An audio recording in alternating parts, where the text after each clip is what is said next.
श्रीराम समर्थ. श्री गोंदवलेकर महाराज प्रवचने. दिवस 225. शांती परमात्मस्मरणाने मिळते. नवविधा भक्तीत जशी श्रवण ही पहिली भक्ती, तद्वतच अनेक संत लक्षणात शांती हे पहिले लक्षण आहे. वास्तविक संतांची लक्षणे सांगता येणे कठीण, तरी पण असे म्हणता येईल की शांती हे संतांचे मुख्य लक्षण आहे. पृथ्वी ही क्षमा शांतीरूप आहे, त्याप्रमाणेच संत असतात. शांती ढळायला बाहेरची परिस्थिती कारण नसून अंतस्थिती हीच कारण आहे. जिथे स्वार्थ तिथे अशांती. भगवंताहून मी निराळा अशी जिथे द्वैत भावना तिथे खरी शांती नाही. अनन्यतेने शांती प्राप्त होते आणि तीच परमार्थाचा पाया आहे. पैसा आणि लौकिक ही अशाश्वत आहेत, त्यांच्यात चित्त ठेवल्याने अशांतीच येणार. शांती बिघडायला दोन कारणे आहेत. एक गतगोष्टीचा शोक आणि दुसरे पुढची चिंता. आपल्या बाबतीत घडणारे मागले आणि पुढले हे दोन्ही ईश्वराधीन आहेत अशी दृढ समजूत झाली तर शांती बिघडणार नाही. आणखी महत्त्वाची गोष्ट म्हणजे सदाचरण.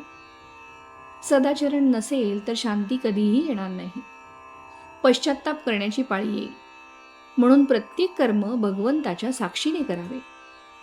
भगवंताला साक्षी ठेवून कर्म केले तर हातून दुष्कर्म होणार नाही. सदाचरण हा परमार्थाचा पाया आहे.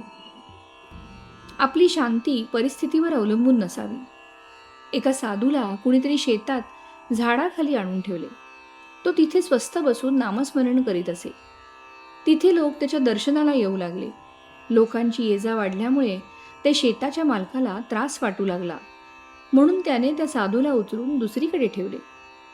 साधूची शांती पूर्वीच्या स्थळी होती, तशीच दुसऱ्या ठिकाणीही कायम होती. शेतमालकाला आश्चर्य वाटले.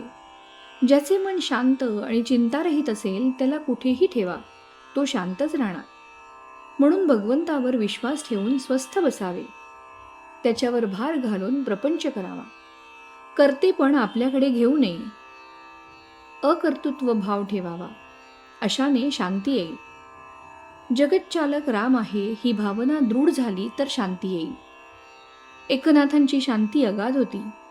नाथांसारखी शांती यायला परमभाग्य पाहिजे. राजे रजवाडे आले आणि गेले, पण ज्ञानेश्वरांचे नाव टिकले, कारण ते शांतीची मूर्ती होते. ही शांती काय केले असताना मिळेल? भगवत स्मरणा वाचून अन्य उपायाने ती साधणार नाही. जे जे घडते ते ते भगवत इच्छेने घडते ही दृढ भावना असणे हेच शांतीचे लक्षण आहे. कर्तृत्वाभिमान शांतीच्या आड येतो.